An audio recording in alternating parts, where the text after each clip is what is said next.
Hello and welcome, my dear Rajesh students. Once again, I hope all of you are fit and fine, safe and sound. Today we begin with section 2, unit 4. Name of the lesson: Journey to the Center of the Earth. Journey to the Center of the Earth, French Voyage au Centre de la Terre, also translated with the variant titles A Journey to the Center of the Earth and A Journey into the Interior of the Earth, is a classic science fiction novel by Jules Verne. It was first published in French in 1864, then reissued in 1867 in a revised and expanded edition. Professor Otto Lindenbrock is the tale's center figure, an eccentric German scientist who believes there are volcanic tubes that reach to the very center of the earth. He, his nephew Axel, and their Icelandic guide Hans rappel into Iceland's celebrated inactive volcano, Sefskilsjökull. Then, content with many dangers, including cave ins, subpolar tornadoes, an underground ocean, and living prehistoric creatures from the Mesozoic and Cenozoic eras. The 1867 revised edition inserted additional prehistoric material in chapters 37 to 39.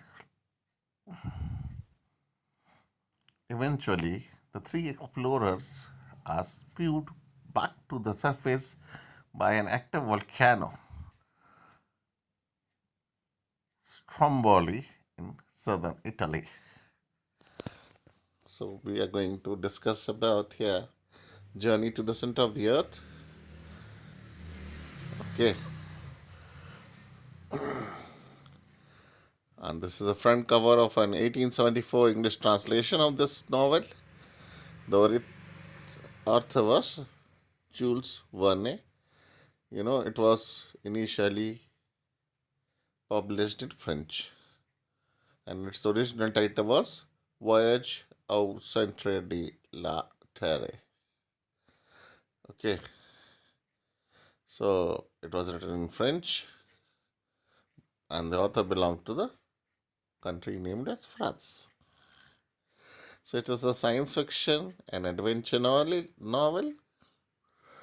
first published on 25th of November 1864, and revised edition was published in 1867.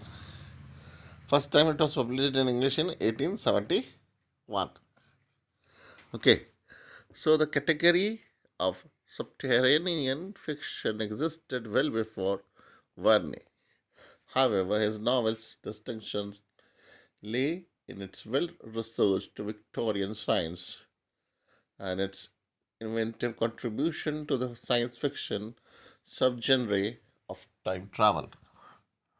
Verne's innovation was the concept of a prehistoric realm still existing in the present day world.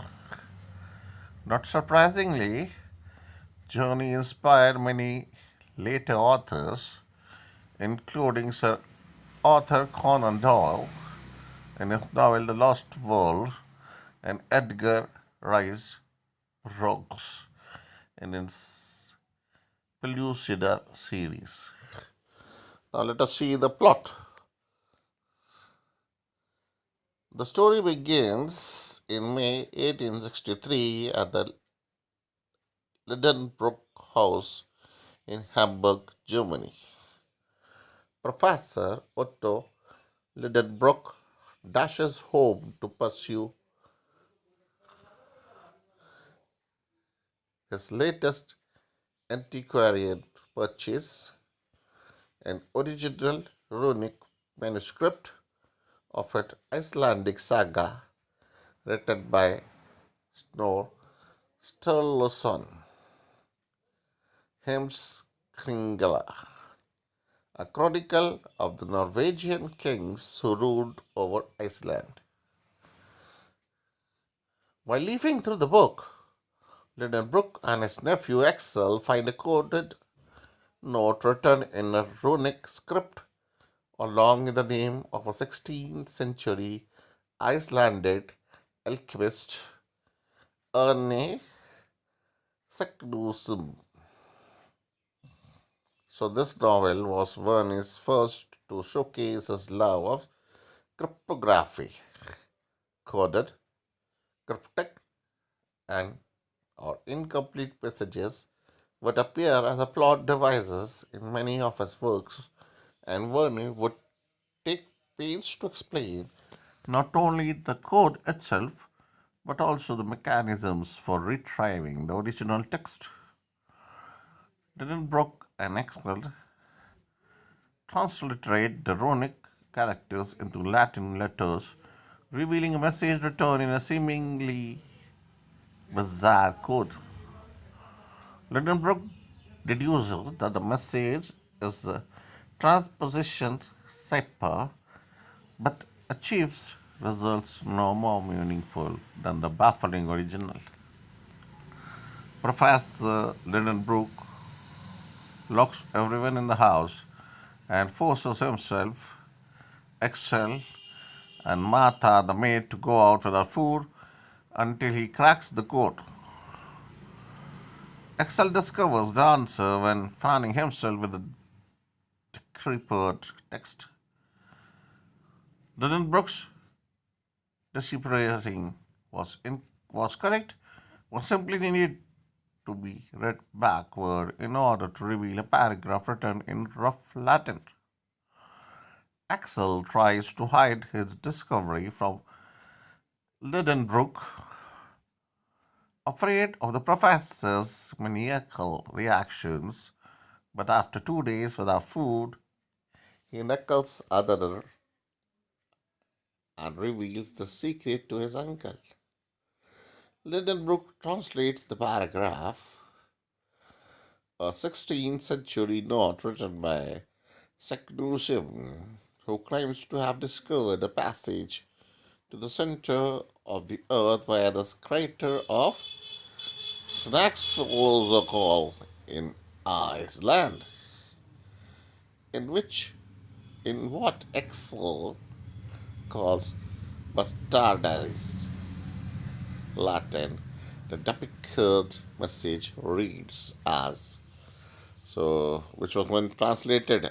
I'll read out the translated portion for you. Go down into the crater of Snæfell's Jökull, which secretaries shadow caresses just before the clouds of July. O daring traveler, and you will make it to the center of the earth. I've done so. Ernie Saknussemm,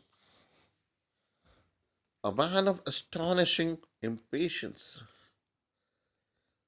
Lindenbrook departs from Iceland immediately, taking the reluctant Axel with him. The latter repeatedly tries to reason with his uncle, describing the dangers of descending into a volcano that could very possibly reactivate, then putting forward several accepted scientific theories as to why the journey is flatly impossible. The professor ignores Axel's arguments, and after a swift trip by Kiel and Copenhagen, they arrive in Reykjavik, There they hire as their guide Icelander Hans Bichkel and a Danish speaking Idrilic hunter, then travel overland to the base of Snæfell's Chokol. In the late June, they reach the volcano, which has three craters. According to Saknussemm's message, the road to the Earth's center is via the crater that's touched by the noontime shadow of a nearby mountain peak. Characterized just below for the end of June. But at that point, the weather proves too cloudy for any shadows, and Excel hopes this will force his anchor to abandon the project and go home. Alas for Excel, the sun finally comes out, and the crater's shadow indicates the correct crater.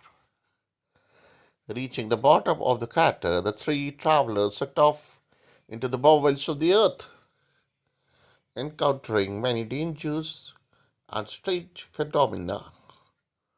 After taking a wrong turn, they run short of water, and Axel nearly perishes. But Hans saves them all by tapping into a subterranean river which shoots out a stream of water that Lidenbrook and Axel named the Hatchbash in the guide's honor.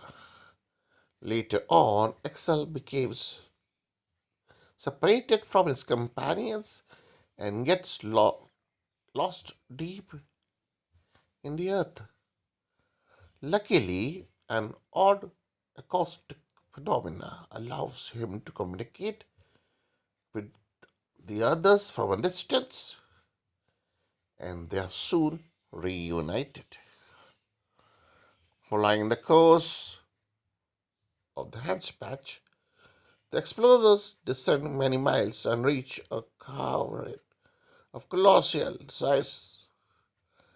It's a genuine underground world that's lit by electricity charged gas near its ceiling. It's filled by a deep subterranean ocean and surrounded by a rocky coastline that's covered with petrified tree trunks. The fossils of prehistoric mammals and gigantic living mushrooms. The travelers build a raft out of semi petrified wood and set sail.